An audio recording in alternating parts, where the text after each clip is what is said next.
And today what I'm going to hit you with is a complete synthetic ice workout. It's Maria here from GoalieTrainingPro.com, and I am an exercise physiologist who specializes in off-ice training for hockey goalies. So if you're new here, do me a favor, drop a little comment below. Let me know where you're from, what level you play at, and if you have any off-ice training questions. Today we are focusing on synthetic ice, so I'm going to take you through a full workout. And if you don't have synthetic ice at home, that's okay. You can also do this complete workout during stick and puck. In my opinion, synthetic ice is best used for deliberate practice to improve your technical proficiency and therefore improve your efficiency on the ice. So that's what I'm going to walk you through today. Today we're going to focus on a few of my problem areas. T-pushes, backside recoveries, and outer range power. That's actually a lot of stuff. So we better get geared up.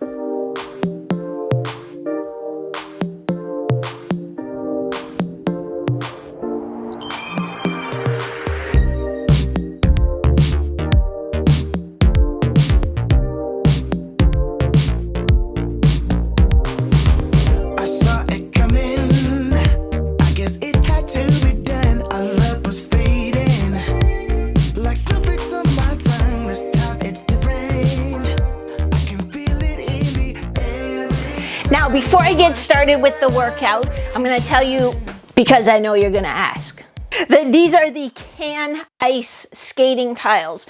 These are just 2 tiles. The dimensions are 4 by 5 feet, I believe. And if you want to know how I like them, where I got them, all that jazz, I did a video comparing these to the Revolution skating tiles that I got from hockeyshot.ca, and I'll post the link somewhere in the description. So I've used both of these skating tiles. I'll let you know exactly what I think their strengths and weaknesses are in that other video that you can go check out if it's something you're thinking about for yourself. Not sure if you noticed, but before I even put my gear on, even though I'm using synthetic ice, I'm not out in a game or a practice, I still did my full off-ice dynamic warm-up. And if it's not something that you do yet, again, I did a video showing you exactly how to do one, and I made it super quick so that really any goalie can do it. This isn't like a 40-minute preparation thing. It'll take you about 10 minutes to really get you loosened up. You will notice a difference right from the second the puck drops. So if you haven't seen that yet, again, I'll put a link in the description so you can check it out. If you want me to show you and do a video of an on-ice dynamic warm-up, just leave a comment below, and don't just say yes, because sometimes I come back to these comments and I'm like, yes, what? So just say, yes, I want to see an on-ice warm-up video, and then I'll put it on my list. That's how I try to do it. I try to give you guys exactly what you want. If that sounds like a good idea, hit the like button. So like I mentioned before, deliberate practice is the key, and the key to deliberate practice is having a plan. So when I make my plan, I make what I call a simple sandwich. So I start with very simple drills that I'm okay at, that I can do pretty well. So I work on those simple drills. Then I add some layers of complexity to it, or I work on new simple skills that I'm not very good at. So then I add the more challenging things in the middle, and I finish with those simple drills or different simple drills, but drills that I'm really proficient at, because I just want to leave the ice feeling good, feeling like, yes, I am a good goalie. So that's how we do it. So when I'm freshest, I just getting in some reps on those skills I'm good at. Then I'm getting into more challenging things. And then towards the end, when I'm a little fatigued anyway, and maybe feeling demoralized, if when you go out and you want to work on something and it's not coming and you just feel like I'm never going to get it. So then we can go back to our simple drills that we're pretty good at. We can finish when we're a little fatigued. We can finish executing with some perfection, and then go home feeling good about ourselves. So if we're making a simple sandwich, I just start with some standing C-cuts or standing pivots. So, and trying to reinforce those good habits that we always talk about. Staying low in my legs, staying, tall in my chest, keeping my hands in front of me. So I start with some pivots. And thinking about, you know, what edge am I using? Am I using the front inside edge? Am I using the back inside edge? Is that smooth? Does it feel symmetrical? And then I look for side-to-side differences. You can see it, can't you? My right side is way better than my left side, and especially my left side coming back to front. So I don't just gloss over those. I take the time to practice and to feel. What's the difference? What am I doing when I'm on my right side that I'm not doing when I'm on my left side? My left side, I think I'm not grabbing my back inside edge enough. So I do about 5 each way there. Then I'll get into my T-pushes. When I do my T-pushes, and I'm not trying to teach you technique here, I'm just telling you how I use the synthetic ice, how I set up this workout, and the things that I'm thinking of, the mistakes that I commonly make. So with my T-push, I think I like to drag my back skate a little too much, like a rudder, to give me balance is really why I do it. So I think about not dragging too much and then getting nice and low, leading with my head and my hands. So if I come out, boom. And I'm not starting with like as fast as I can go, although I was trying to show off there a little bit and it was a little off balance. But I just try to start nice and easy, thinking about those two things. So I'm gonna boom, push, and come around.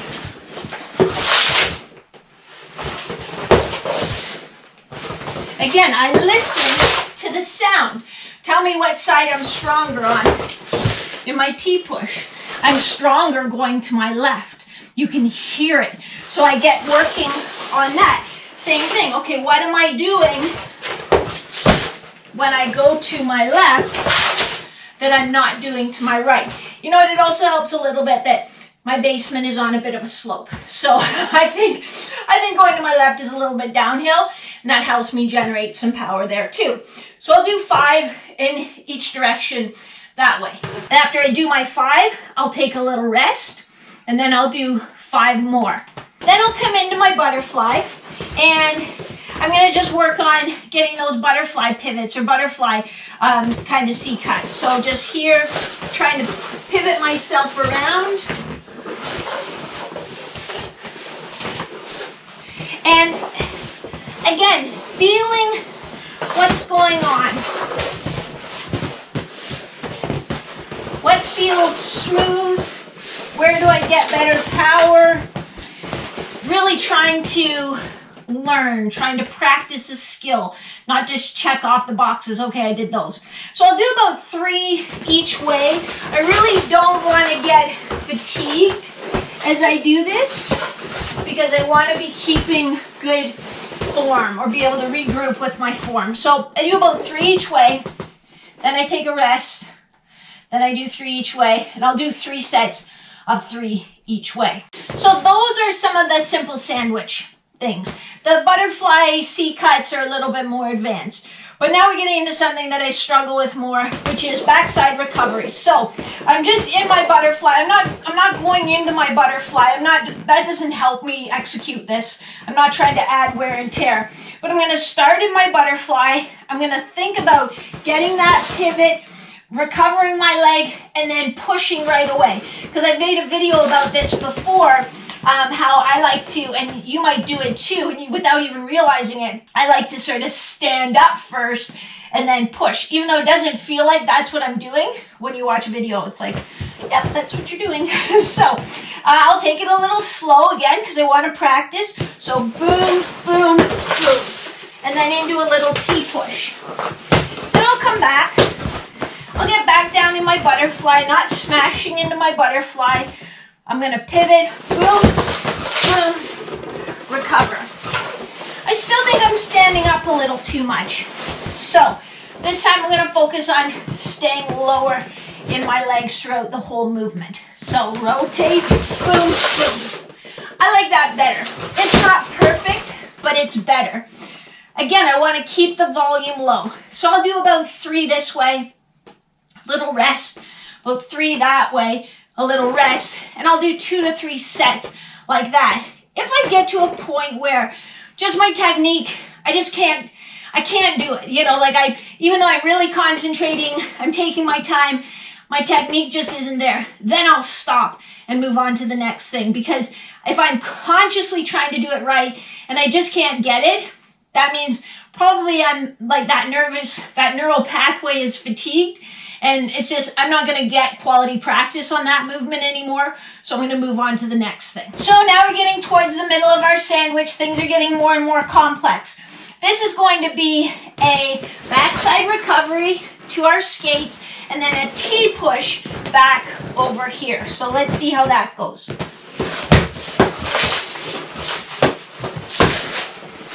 Not bad, it's slow, but not bad. And you see as we add layers of neural complexity, how things start to break down, because I'm not thinking of just one task. I'm even getting over there like, what do I do now? So as you watch this, think about that. If you want to give me tips below, you can feel free to give me tips below. But I know there's tons to work on, and I have goalie coach that helps me with it. But, feel free, but I'm not trying to give you an instructional video like, here's how to backside recover to a T-push. Like, that's not it. I'm just giving you a sample of how I use synthetic ice to really help me perform better on the ice. So let's try and get that again. So it's going to be backside recovery push, and then a T-push back. Better, even better there. So because there's more movements in that, I'll usually do 2 reps each way and then a rest, and I'll do 2 to 3 sets like that. So now I'm good and warmed up. I've worked on a few things. I've maybe fine-tuned a few things. I'm getting my rhythm. I'm not tired yet. I'm starting to get a little bit fatigued. So this is going to be the most complex pattern. I'm going to do a backside recovery to my skates. Then I'm going to butterfly back across, and then butterfly push this way. And then I'll stop. I'll regroup, but then I'll do it the other direction. So let's get this through. So it's going to be backside recovery to my skates, butterfly slide across, and then a butterfly slide back. And when I do my butterfly slide back across, I want to think about closing my 5-hole up quickly, because sometimes I like to, look at me, and leave that open, and getting just a quick push. If I am over pushing, I'll also want to pull that skate up to stop me from sliding into the wall or sliding out of my net. So now that I'm this way, Angel got its wings. You know how else an angel can get its wings, other than every time the bell rings? They get their wings if you hit the like button. It's a little known fact, but it's true. Give it a try. You'll see. So where were we? And I could hold my stick for this as well. So I could grab, let's show you how that looks. So I grab my hockey stick. This one is a little bit short. So this is a 23. That is a 25. I am the Goldilocks of hockey sticks. I like the 24. It's just right. But so we would go here. We'll get that backside recovery. Boom. Butterfly slide. Back. Boom. Not bad. And then too, I can think of where's my stick. I can really see if I'm leading with my hands. Because I also like to pick up my stick when I go in the butterfly. Don't ask me why. So again, that pattern will be about 2 reps in each direction, then a good rest. But I'm not linking them necessarily. I'm regrouping after each one. I'm thinking what I'm doing. I'm thinking, okay, technique-wise, what is it that I'm trying to work on this rep? I really want to dial it in. And then the last one is just working on my movement around the crease from my butterfly. I tend to, sometimes I make a very nice first save, but then if I have to move from my butterfly, I can't find my legs. So I just want to work on moving in different patterns. So I'm going to do a little hourglass pattern. So I'm going to push across, and then back corner, and then across, and then front corner, and then across. So again, the focus is on proficiency, trying to work on what are the mistakes that I make off the ice. I think this side too, I lean too far away and I have no purchase. So still getting that push as I come across, but trying to get that hourglass pattern, trying not to hit the wall. So for that one, it's going to be just one in each direction and then a rest. One in each direction and then a rest. Honestly, I think I would have been much better too if I had just paused after each push and been a little more, like I've been talking about the whole time, deliberate as I went. So that's the meat of this simple sandwich. Now we're going to come back to some of our basic drills. This is going to be back to the bread of our simple sandwich. So I'm going to finish with a couple T pushes that way.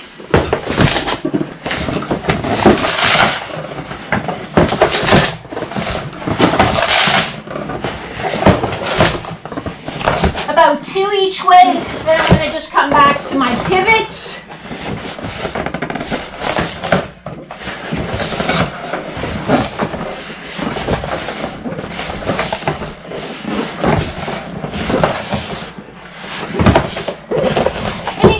Even those simple drills have improved as I've kind of gone through, gotten more familiar with my edges, just put in some more reps basically. So you'll notice as we got into more complex movement patterns, the volume of the work decreased. So, we started off doing, it was 5 C cuts each way, 5 T pushes each way. We got down to the more complex drills. We were just doing 2 repetitions each way, and then with rest in between, and then doing another set of 2.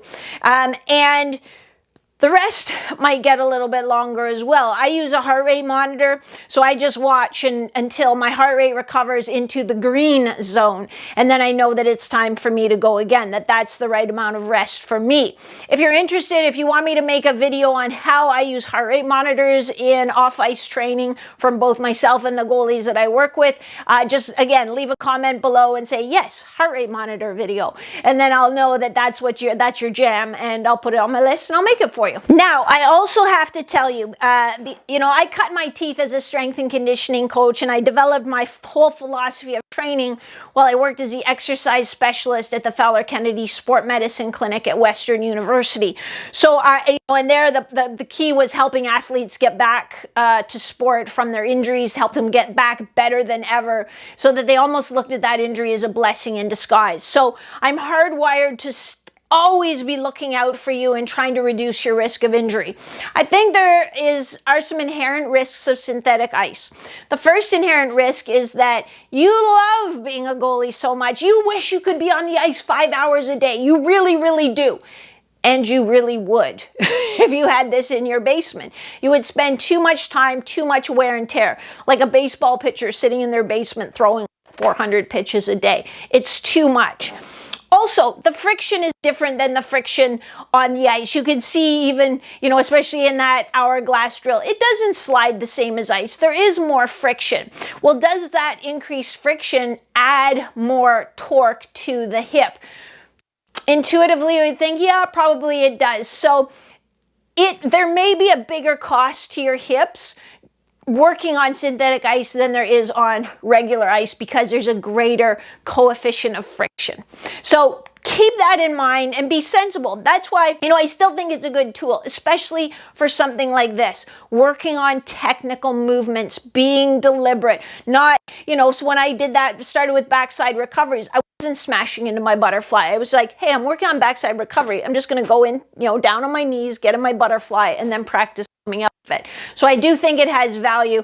And if, I don't want to jinx it, if we ever end up getting locked in again, it certainly is a nice tool to have access to. I actually bought a second pair of skates, an old model of CCM skates. You might have seen me putting them on, that I could use on the synthetic ice. Just, I don't know what, because I like buying gear probably, but also just to save my other skates. My on-ice skates are a pair of Bauer Vapor X700s, I think. But so I got these other set of skates, and I have a handheld sharpener that I use, that I actually need to use again to help keep an edge on them, and that's worked pretty well. If you want to know what sharpener I use, and I tested a couple, I also made a video on that, and I will also put the link to that in the description for you. So that's how I use synthetic ice most of the time to do deliberate practice. Synthetic ice does not replace your good off-ice training. So off-ice training is what gives you the tools. It's what gives you the mobility, the stability, the strength, the speed, the stamina,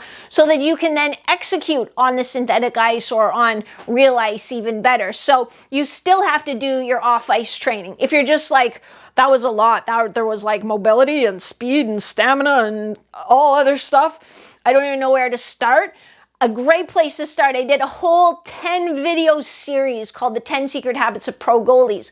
But in that series, almost every day is a brand new workout, either for mobility or strength or speed or stamina, that you can pretty much do at home. So again, I'll put a link to that somewhere, so that if you're if you're like, yeah, I got to start doing something because I need to move with more speed, more agility, I need to have more gas in the tank by the end of the game, then that's a place to start, and it's free. And let me know if you'd like to see more synthetic ice training videos. Just drop a comment below to tell me. Again, more synthetic ice videos, please. And I'll put that on my list for you. Now is the time to hit like, to subscribe. If you're already subscribed, there's a little bell. And if you hit the bell, that turns on notifications, is the official term. But you find out about new videos as soon as they're published. So, that's pretty nice too.